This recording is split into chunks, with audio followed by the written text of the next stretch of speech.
4ª edició de la tradicional Fira Multisectorial de Santa Teresa. Entre la Rambla, l'aparcament gratuït del Pèlag i la plaça de la Sardana hi ha instal·lats un total de 150 estands, la meitat dels quals corresponen a empreses del Vendrell. Destaquen els 65 estands multisectorials a la Rambla, però també tota la secció d'automoció al Pèlag, amb una dotzena d'estands més, i els 27 estands del Mostra Vi. Aquesta secció dedicada al món del vi i la gastronomia se celebra cada 2 anys a la plaça de la Sardana. I també cada 2 anys té lloc la Fira de Ceràmica, que aquest any ha canviat la ubicació habitual del Passeig de les Bòbiles per 21 estands a la Rambla. A la presentació d'aquesta Fira de Santa Teresa 2013 es va argumentar el canvi d'emplaçament. Era un lloc molt adequat perquè era molt tranquil, però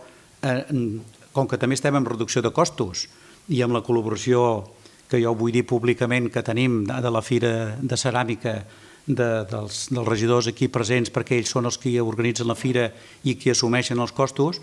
doncs esclar, allí teníem que pagar vigilància a banda, havíem de posar llum a banda, tota una sèrie de problemes, i hem cregut que aquest any, per aquesta edició d'aquest any, de posar tota la fira a la Rambla. En la mateixa presentació de la Fira de Santa Teresa del Vendrell, que té lloc fins diumenge, es va destacar l'esforç del certamen per reinventar-se i mantenir el nivell en plena crisi econòmica. Fixeu-vos que durant aquest temps, durant aquests 6-7 anys, que els compti com vulgui, la Fira del Vendrell ha estat capaç d'aguantar,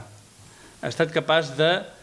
mantenir-se, ha estat capaç de cada any reinventar-se una mica, situar-hi coses noves, que si posem